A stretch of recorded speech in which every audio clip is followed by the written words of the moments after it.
Hello. That was very weird.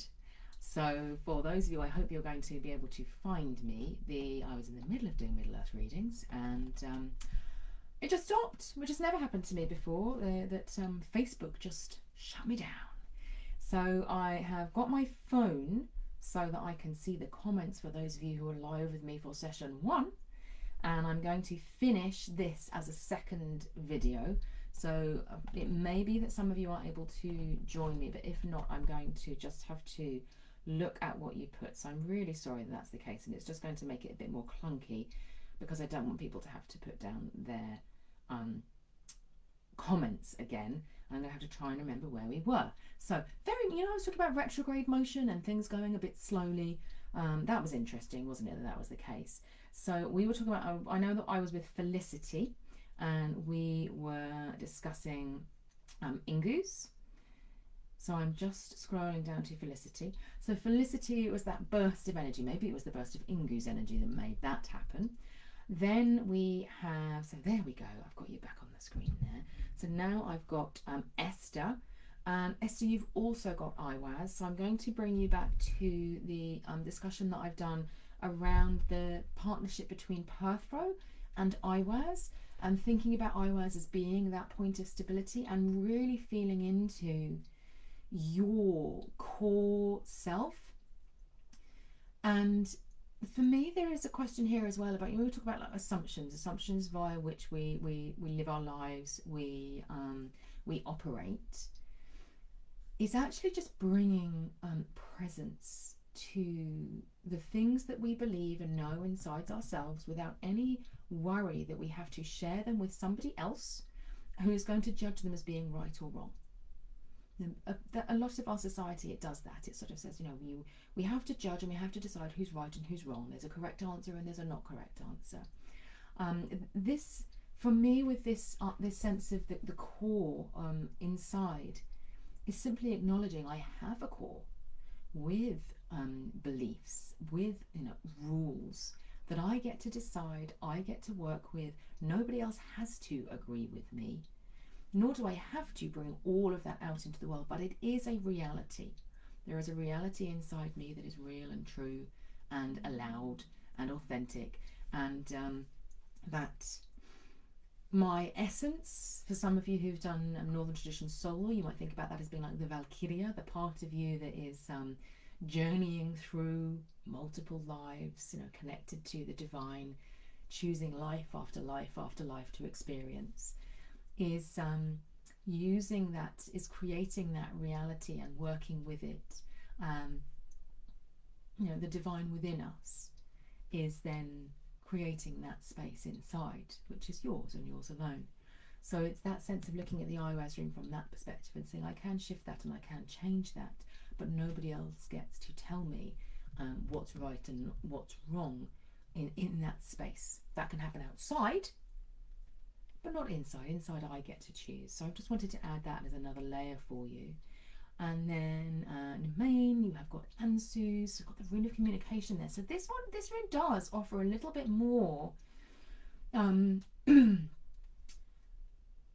work within the external realm, and thinking about the way in which our words can be like, almost like little stones sinking down into the well of weird, or seeds, think about Felicity's Ingu's rune, sinking down into the well of weird and acting as offerings for other people to receive.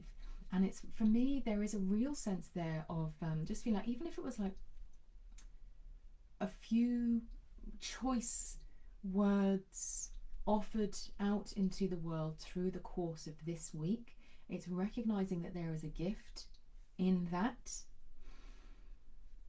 there is healing within your words, that there is hope, inspiration, that is intended to be received by someone, somewhere, at some time.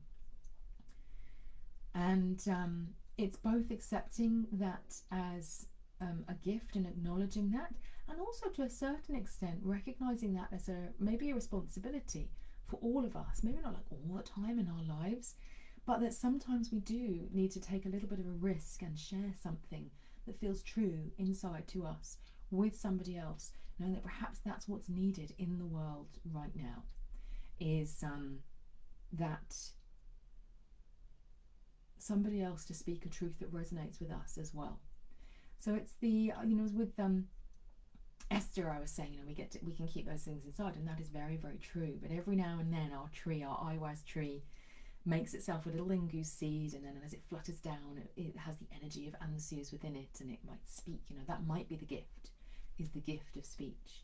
So I think it's a question of almost like Odin, because his rune is saying, Nemain, you have important things to say in the world. Say them. It's literally, I feel as if that is what's being said at this point. It's almost like overriding everything else, saying, don't worry about the fact that those things are in retrograde. No, it's fine. Don't worry about that. Use this time. Say some stuff. It's going to be good. So there is some play there as well. Elaine, you've got Rado. So the rune of rhythm, the rune of ritual. There's a movement there, and we've been talking a little bit about the different. There's been some people for whom stillness has been quite important, and others for whom movement or moving beyond your own boundaries is quite important. And I'm reminded of the reading that I did for Carolyn with the Feiyu rune, this sense of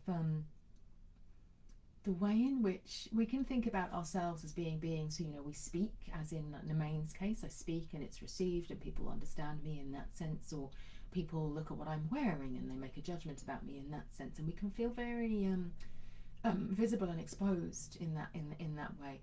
But I'm seeing this sense of when you walk your land, whether it's going around the garden if you've got one, or going out for a walk in nature, or just going to the shops and back, that there is a story, there is an energetic signature, there is a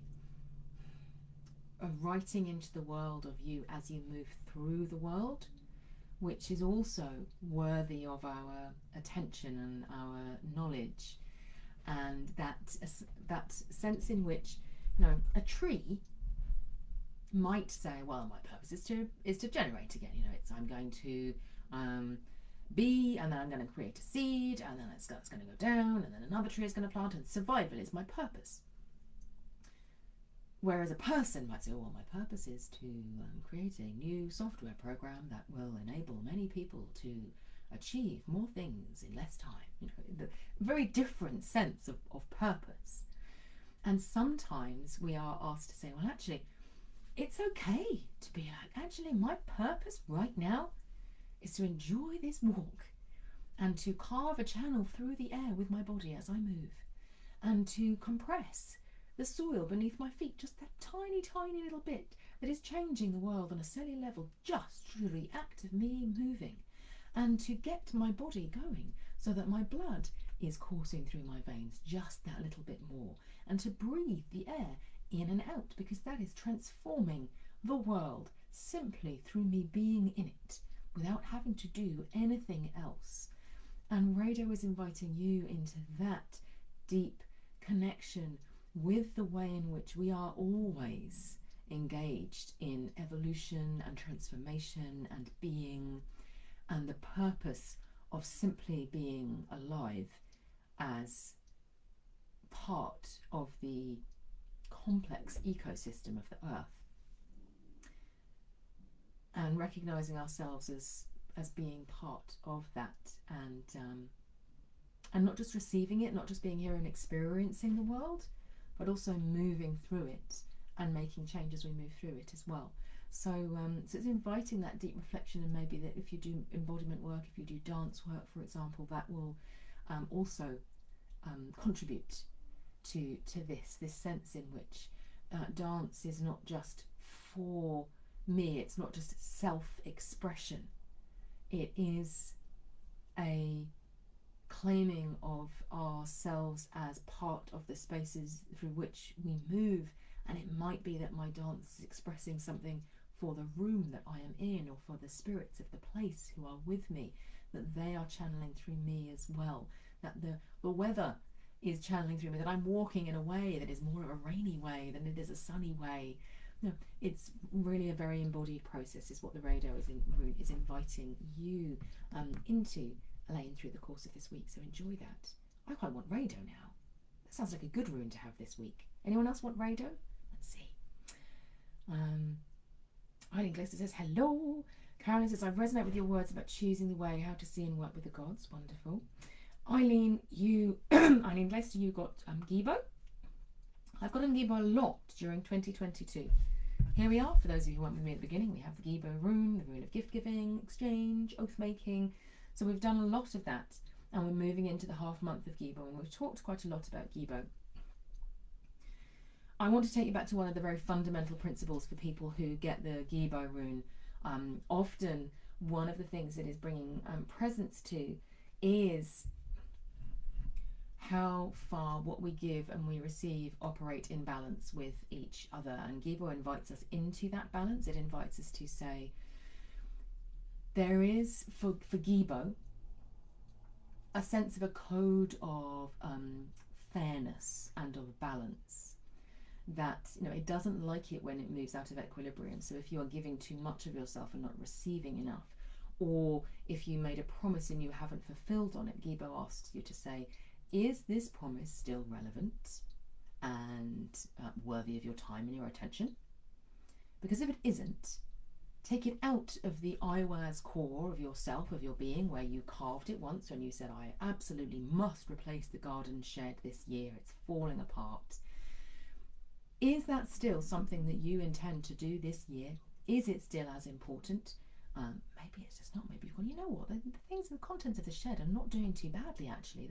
The leak that's over there isn't damaging anything as I thought it would, and maybe you're okay to do a bit of a repair job for this year. If that's the case, say, I am not going to do it this year, and take it out of your energy system.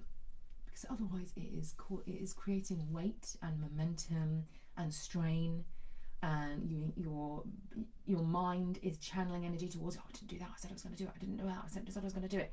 No, and if you think about that, that's just one example of many Gebo runes that are written into our being each time we make a decision and we think, I must do that.